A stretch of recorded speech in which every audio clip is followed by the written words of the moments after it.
Bonjour à tous. Vidéo du lundi, on va dire relativement triste, hein, vu les situations actuelles. Euh, Surtout, je pense surtout aux Italiens qui morflent, quoi, qui mangent grave. Bon, ils sont pas loin de 6000 morts, hein, rien qu'en Italie. En France, moi j'ai le sentiment qu'on nous ment sur les chiffres.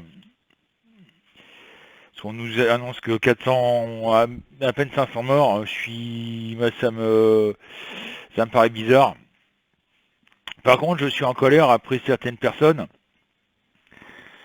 Quand j'entends dire des personnes qui disent, qui osent dire, oui, il vaut mieux sacrifier 300 000 personnes, et puis pour que tout le monde soit sauvé, moi je pose la question, je dis, est-ce que toi, tu serais capable de faire partie des 300 000 personnes en question pour sauver le monde? Est-ce que tu serais... Bébé, laisse la télécommande. Est-ce que tu serais d'accord pour qu'il y ait des gens de ta famille qui ferait partie des 300 000 sacrifiés? Je pose la question toute simple, hein. C'est bête à dire, mais voilà, est-ce que tu serais capable d'accepter que parmi les 300 000 morts qu'il y aurait, les 300 000 sacrifices qu'il y aurait, il y a des personnes de ta famille, ou même toi-même? La question est là. Réfléchis à ça.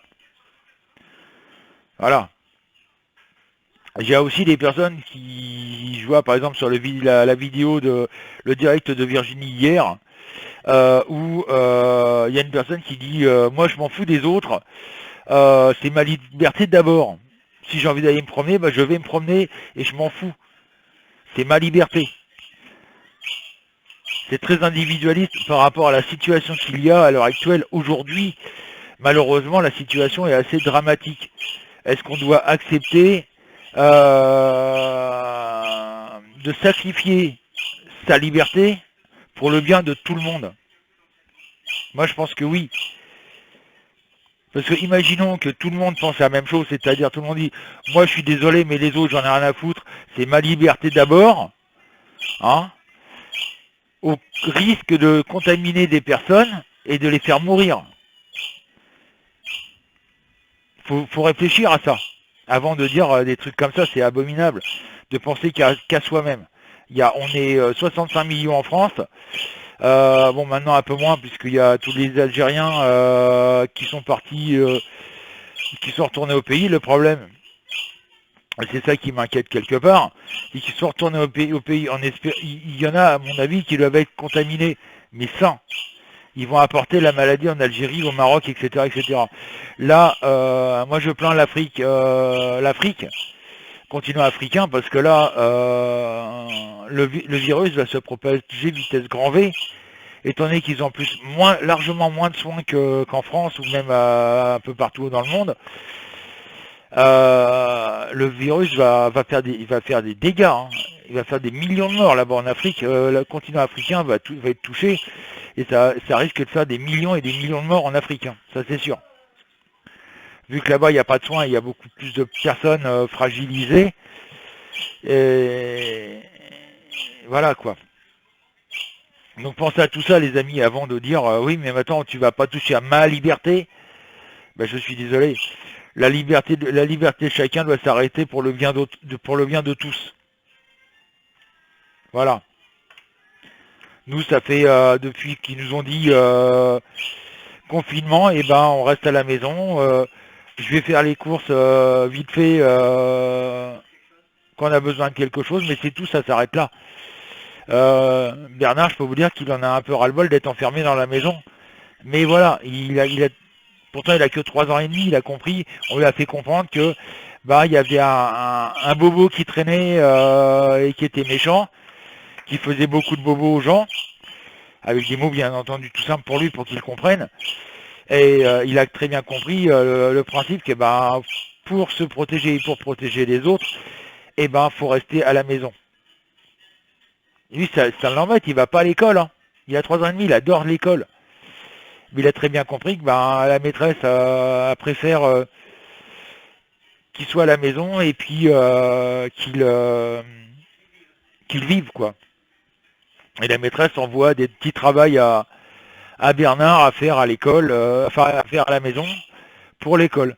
Là, ben, ce matin, ils viennent de faire une petite activité de peinture. Je peux vous faire voir, c'est sympa, c'est mimi, comme tout. C'est avec des billes et de la gouache. Donc on pouvait choisir le support. Donc voilà ce que ça donne. C'est-à-dire que ça c'est Bernard. C'est une bille avec de la peinture. Et puis la faire rouler sur une feuille de papier.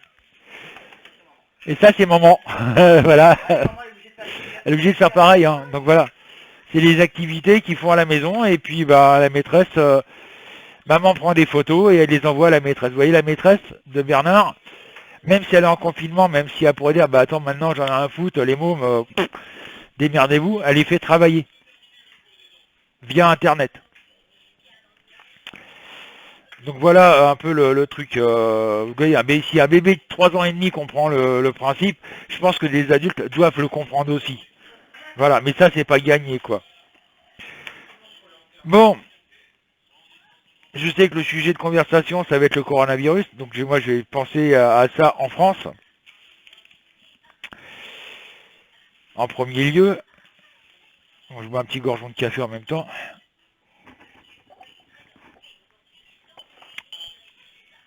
Je mélange bien mes cartes comme d'habitude.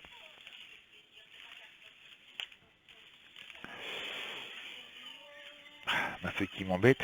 Enfin mes feuilles qui m'embêtent.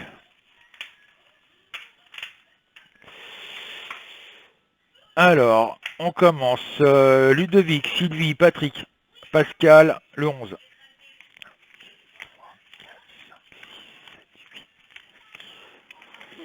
Et nous avons la mort en droit. Sonia, Violette, Marilène, le 3.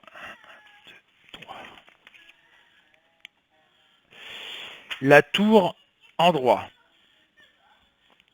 Martine, Coco, le 4. 3, 4. Le jugement en vert. Fabi, Jean-Marie, Stine, Victoire, Arnaud, Louise, le 8. 3, 4, 5, 6, 7, 8. Le pape en vert. David, le 10. 1, 2, 3, 4, 5, 6, 7, 8, 9, 10. Le soleil en vert. Françoise, Iode, Myriam, le 17. 1, 2, 3, 4, 5, 6, 7, 8, 9, 10, 11, 12, 13, 14, 15. L'ermite en vert. Pascal, Sam, Nadia, le 20. 1, 2, 3, 4, 5, 6, 7, 8, 9, 10, 11, 12, 13, 14, 15, 16, 17, 18, 19, 20. La force en droit. Daisy, Marie-Thérèse, Michel, Christine, Zazou, le 9. 1, 2, 3, 4, 5, 6, 7, 8. Le battleur en vert. Dominique, Émilie, Denise, Liline, Jean-Michel, le 5. 1, 2, 3, 4, 5. Et la roue en droit. Alors là, vous voyez, je me trouve dans une situation qui est quand même assez importante par rapport à mes cartes. C'est que d'un côté, nous avons la mort qui indique la fin d'un cycle et le départ d'un nouveau cycle. Et la roue, et en plus c'est sur la même ligne, en droit. Là, moi personnellement, ça m'indique qu'il va y avoir un changement profond avant l'été en France.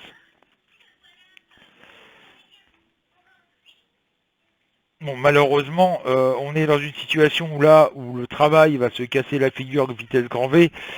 L'État, malheureusement, veut que les Français travaillent, continuent à travailler, malgré le risque du coronavirus. Bah, tout simplement pour la bonne et simple raison que l'État vit, on va dire, à flux tendu, point de vue finance. Il faut savoir que si au bout de 48 heures, voire 72 grand maximum, 72 heures grand maximum, les caisses de l'État ne sont pas remplies, comme on fait habituellement, elle est obligée de déclarer faillite. Hein. Au bout de 72 heures, c'est pas grand-chose. Hein. Donc c'est pour ça que l'État dit, si, il faut aller travailler, hein, prenez des précautions, mais il faut aller travailler, il faut rapporter de l'argent à l'État, etc., etc. Parce qu'ils savent très bien qu'ils sont foutus sinon. Donc au risque de sacrifier des vies humaines, eh ben l'argent fait foi. La seule politique que l'État et la seule religion, c'est bête à dire, mais la seule religion que l'État a, c'est l'argent. Voilà. L'humain ne compte plus. Faut savoir que pour l'État, pour le gouvernement, etc., etc., vous êtes qu'un numéro. Vous êtes, on va dire, des outils de rapport d'argent, d'apport d'argent. Et ça, c'est un truc que malheureusement que là, faut se révolter un petit peu en disant, mais attendez, les gens, on n'est pas que du bétail, quoi. On a aussi notre vie. Hein. J'ai une vidéo que j'ai partagée sur mon Facebook. Pour ceux qui ont mon Facebook, où j'étais un petit peu écœuré, je sais pas comment il s'appelle le mec, c'est un politicien ou je sais pas quoi, qui dit il y a les Parisiens, et après le périphérique, il y a les gueux. Et après sur les îles, il y a les sauvages.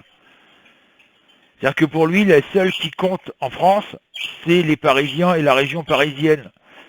Et au-dessus du périphérique, on n'est que des gueux. Bah, je suis désolé, mais les gueux te rapportent de l'argent, du con. Voilà. Hein. Les gueux font vivre la France. C'est pas en travaillant dans un bureau que ça rapporte quelque chose. Voilà. Ça, faut le dire. Donc moi, par rapport au coronavirus, j'ai le sentiment que malheureusement, l'État nous ment sur le nombre de morts.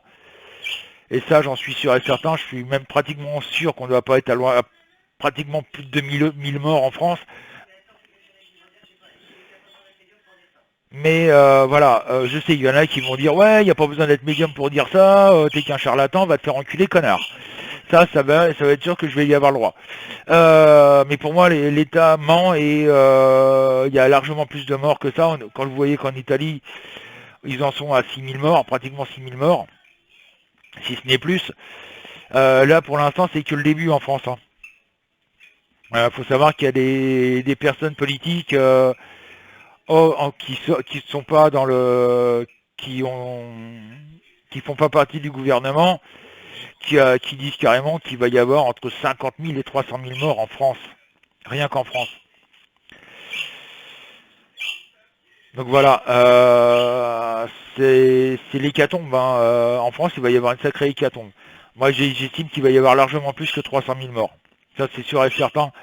Vu la mentalité du français d'y dire, mais moi, ma liberté, c'est d'abord la première chose à faire. Ma liberté en premier, et les autres, allez vous faire enculer. Excuse-moi du terme, mais c'est ça, quoi.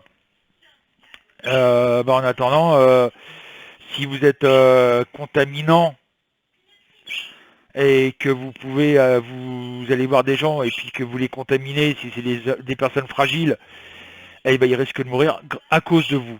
Voilà, cette mentalité est un peu abjecte. Donc voilà, ça c'est ce que je voulais dire sur la France. Malheureusement, on n'est pas sorti de cul des ronces, comme dirais-je. Et c'est que le début, malheureusement, de l'hécatombe. Voilà, faut savoir dire les choses réelles. Donc, amis qui me suivez, vous pouvez partager ma vidéo. Je sais que ça va faire râler plus d'un. Mais voilà, personnellement, c'est ma vision des choses. Où si on fait pas quelque chose, si tout le monde ne fait pas quelque chose, tout le monde ne sacrifie pas sa liberté pour le bien d'autrui, le bien de tout le monde, on va arriver à une catastrophe monumentale. Moi, j'estime qu'il... J'ai le sentiment qu'il va... on sera pas loin des 500 000 morts en France. En même temps, vous allez me dire que ça arrangerait peut-être l'État, de savoir que les retraités, les personnes fragiles, qui peuvent pas travailler, qui peuvent pas rapporter d'argent, et qui coûtent de l'argent, soient partis. Voilà. Donc voilà ce que je voulais dire. Au niveau de la France, l'épidémie va... Là, on n'est qu'au début, hein, ça va monter en flèche assez rapidement, malheureusement. Avant l'été, on va avoir un pic énorme de décès. Alors, le deuxième tirage, je ne sais pas si je le fais sur l'Europe. Je vais le faire sur le monde, comme vient de dire Virginie.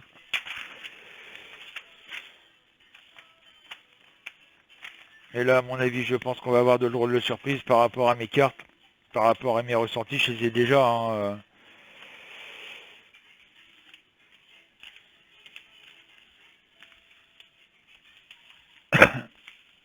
Faut savoir que j'ai fait un petit calcul vite fait. J'ai regardé le nombre de personnes de plus de 80 ans dans le monde. Il y a 184 millions de personnes dans le monde qui ont plus de 80 ans. Donc des personnes susceptibles de mourir du coronavirus. 184 millions de personnes. J'ai regardé aussi les personnes qui ont des problèmes pulmonaires, c'est-à-dire les asthmatiques. Vous voyez, j'ai juste regardé ces deux catégories qui sont aussi fragilisées puisque ça attaque les poumons. Donc c'est les plus exposés à mourir avec le coronavirus. Faut savoir que dans le monde, il y a 300 millions de personnes asthmatiques. Donc si vous calculez simplement ces deux-là, les plus de 80 ans en plus les asthmatiques, on en est déjà à 484 millions de personnes susceptibles de décéder à cause de ce virus. Et la Chine, c'est pas fini, hein. Là, à mon avis, on va dire d'ici fin mai, à peu près d'ici fin mai, il va y avoir un retour du virus et qui va encore faire plus de morts. On n'a pas fini avec ce virus, hein. Si on commence à s'en sortir vraiment avec ce virus, ça ne sera pas avant septembre. Et ça va faire que ça, hein. Tant qu'on n'a pas trouvé le vaccin, parce que la chloroquine, il y a quand même des effets secondaires qu'on ne connaît pas, malheureusement, par rapport à cette maladie. Ça peut être des personnes qui se retrouvent aveugles, etc., etc. On ne sait pas ce qui se passe avec la chloroquine à long terme. À court terme, ça soigne peut-être la maladie, mais quelles sont les répercussions à long terme? Est-ce que sur le corps, ça va pas réagir bizarrement?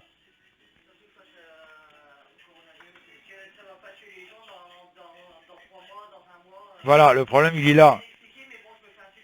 Le problème il est là. Est-ce que ça va à long terme? Est-ce que ça va pas avoir des effets négatifs sur le corps humain? Ça va peut-être, j'ai bien dit peut-être, hein, tuer le virus, mais est-ce que ça va pas aussi euh, faire des dégâts autres sur le corps humain et mourir de quelque chose? Voilà, c'est ça qu'il faut se poser la question.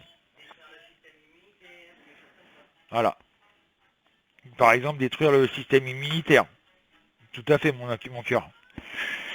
Alors, Annie, Sandra, Nicole, Patriarca, Fabrice, Stéphane, Elwing, Kate, Rebelle, le 7.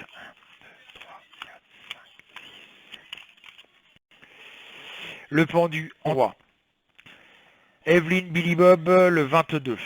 1, 2, 3, 4, 5, 6, 7, 8, 9, 10, 11, 12, 13, 14, 15, 16, 17, 18, 19, 20, 21 et 22. La mort en vert. Billy Bob, Aurel, Kate, Kevin, Anna, le 14. 1, 2, 3, 4, 5, 6, 7, 8, 9, 13, 14. Le soleil en droit. Véronique, Jean-Pierre, Simone, le 6. 1, 3, 4, 5, 6.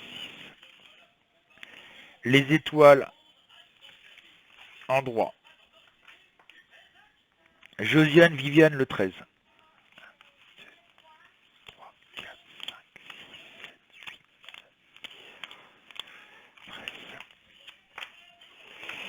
Le diable en vert. Josia, 1, 2, 3, 4, 5, 1, 2, 3, 4, 5. Édouard le 19. 2, 3, 4, 5, 6, 7, 8, 9, 10, 11, 12, 13, 14, 15, 18, 19. Le pape en vert. Tiens. Isa Violette le 12. 1, 2, 3, 4, 5, 6, 7, 8, 9, 10, 11, 12. Le fou. Oui, j'ai un problème. Hop. Excusez-moi. Le 12, c'est le fou en vert. Corinne, notre bouzou national, et Christian le 18. 1, 2, 3, 4, 5, 6, 7, 8, 9, 10, 11, 12, 13, 14, 15, 16, 17, 18. La température... Non. L'impératrice en vert. Pierre Andé, Marie P, Marie-Agnès le 15.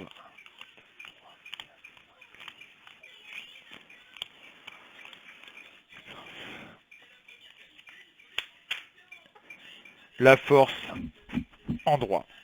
Je remercie Josette qui m'avait donné le 21, Daniel et Estelle le 1, Christiane et Patricia le 2 et Gabi le 16, mais j'ai pas eu besoin de vos chiffres, je suis désolé les amis, ça sera pour la prochaine fois.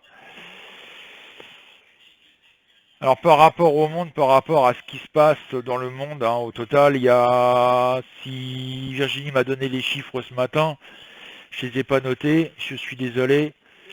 Les chiffres des contaminés et morts dans le monde. Alors, les contaminés, 339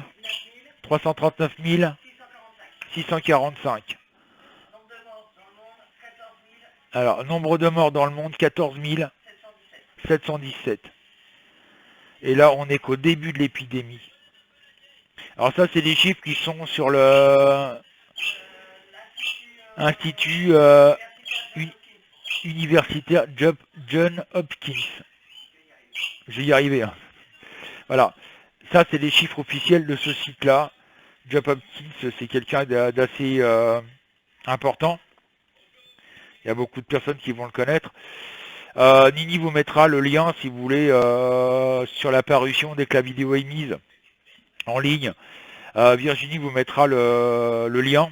Comme ça, vous pourrez voir, vous, la réalité des choses, malheureusement.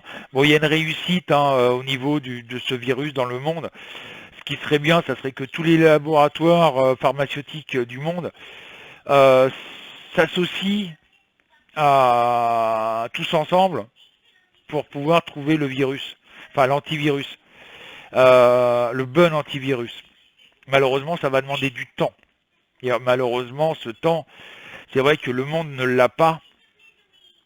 Donc c'est pour ça que ça serait pas mal que tous les laboratoires se mettent, s'unissent tous ensemble, que ce soit de tous les pays. Hein.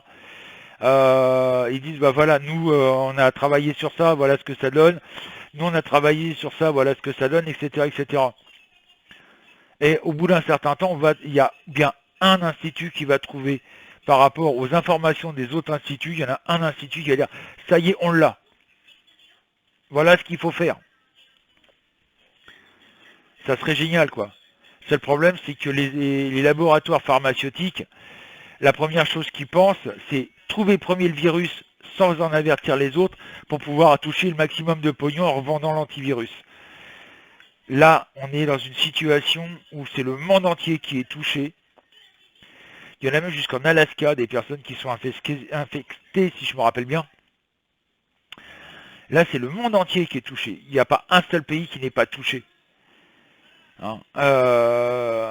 Et donc, ça va être des millions et des millions de morts en France, dans le monde, si on ne fait rien. Le pays le plus, où il y aura plus de morts, malheureusement, ça sera l'Afrique noire. Ils ont très peu de soins, etc., etc. Et ben, eux, ils vont. Par contre, c'est un pays qui va vraiment manger, quoi. Ça va être une horreur. Et donc, c'est pour ça qu'il faudrait que tous les instituts se mettent OK en disant bon bah, pour sauver la planète, pour sauver l'humanité, on va tous travailler ensemble. Mais ça, c'est pas demain la veille, quoi, malheureusement. Et c'est ça qui est con. Donc voilà, l'antivirus va être trouvé. Mais quand? Mais en attendant, malheureusement, on va avoir des millions et des millions de morts. Voilà ce qui va se passer dans le monde. Et ça, on ne pourra pas faire grand-chose. Tu veux venir faire coucou aux gens? Un bébé d'amour. Tu fais coucou aux gens? Vite fait? Non, mais ça, c'est un câble pour recharger. C'est le câble à papa, ça. Tu le laisses? Bah, tu les avais, les blancs, là. Tes écouteurs blancs. Non, les écouteurs. Eh ben, c'est... Ah, je sais pas où ils sont tous les amis, les écouteurs noirs. Oh, génial. Voilà, excusez-moi. Hein, Un fleuriste, vous savez pas quoi faire avec ses fleurs? Oui.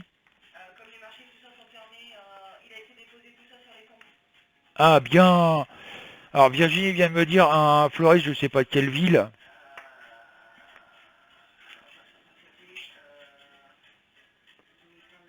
Excusez. Enfin, oui, c'est un nom imprononçable, quoi. D'accord. Alors, un fleuriste qui pouvait pas vendre son stock de fleurs, qui lui restait sur les bras parce qu'il doit fermer, étant donné que c'est pas un commerce indispensable, a pris ses fleurs, il les a emmenées au cimetière, il a distribué ses fleurs qui lui restaient sur les bras, sur les tombes des gens. Félicitations, monsieur. Juste avant de fermer le salon, donc voilà, hein, pour le monde, voilà ce que je ressens. Il va y avoir malheureusement des millions et des millions de morts. Moi j'estime qu'il va y avoir à peu près entre 2 et 5 millions de morts dans le monde, avant de trouver une solution. À peu près grosse moto. Hein. Petite chose importante, parce que nous on le fait, bon sauf hier soir on a complètement zappé parce que on était en train de s'occuper de bébés, etc. Donc on a complètement zappé. Mais ce qui serait bien, c'est que tous les soirs, les amis, vous alliez à votre fenêtre ou sur votre balcon, si vous habitez un appartement, à 20 heures précises, vous sortez et vous applaudissez les infirmières, les médecins, la police. Je sais qu'il y en a qui disent, ah ouais, pas la police, c'est des connards, qui se font enculer, ils nous mettent des PV, mais ils sont là pour nous protéger. Les gendarmes, les pompiers, les caissières, tous ceux qui travaillent dans les supermarchés, etc., etc. Il faut les applaudir, ces gens, parce qu'ils ont le courage de continuer à travailler au risque de tomber malade, au risque d'infecter leur famille. J'ai vu un panneau il n'y a pas longtemps, un môme de 3 ans et demi, bon ça doit être les parents qui l'ont écrit, hein, c'est pas le môme qui l'a écrit, mais les deux parents sont soignants, sont aides-soignants aides-soignants dans un hôpital. Le môme n'a pas le droit de toucher à ses parents. Il a 3 ans et demi. Comment voulez-vous qu'un enfant de 3 ans et demi, comme Bernard, comprenne que non, non, t'as pas le droit de faire de bisous à papa, t'as pas le droit de faire de câlins à papa ni à maman. Vous imaginez un peu la frustration du môme. Moi, quelque part, ça m'a touché. Donc, pour ces gens-là, à 8 heures, à 20 heures précises, mettez-vous à la fenêtre, mettez-vous sur votre balcon et applaudissez ces gens-là parce ils ont vraiment le moral et franchement, même les boulangers, tiens, pendant que j'y pense, même les boulangers, allez-y, faites-le aussi pour les boulangers. Parce que je pense que tout ça, ces gens-là le méritent. Parce qu'ils sont courageux. Même les chauffeurs poids lourds. Alors, il faut savoir que les chauffeurs poids lourds n'ont pas accès aux aires de repos. Ils ont été fermés pour cause de coronavirus. Ils ne peuvent pas se restaurer correctement puisque les restaurants sont fermés. Ils ne peuvent pas se laver. Ils ne peuvent pas aller aux toilettes. Donc quand vous voyez un chauffeur poids lourd passer, applaudissez-le parce que le mec il est courageux quand même. Le mec il a le courage de bosser avec des conditions effroyables. Moi je les félicite ces gars-là. Donc quand vous voyez un chauffeur, un camion passer à côté de vous, bah, ayez le réflexe. Applaudissez-le en passage. Parce qu'il le mérite. Parce que c'est des gens très courageux et très méritants. Mais bon, voilà, l'égoïsme en France est de mise. Tu fais coucou aux gens? Non, tu veux pas? Toujours pas? Je sais pas où ils sont tes écouteurs, je sais pas où tu les as rangés. Bon, sur ce les amis, bon courage. Je ferai peut-être un live cet après-midi vers 14h30, 15h, si je vois qu'il est déjà midi et quart. Et je vous dis à ce soir 20h pour ceux qui viennent sur le site pour discuter avec nous. Bon courage à tous et puis respectez les consignes s'il vous plaît. Ça en va de la population française.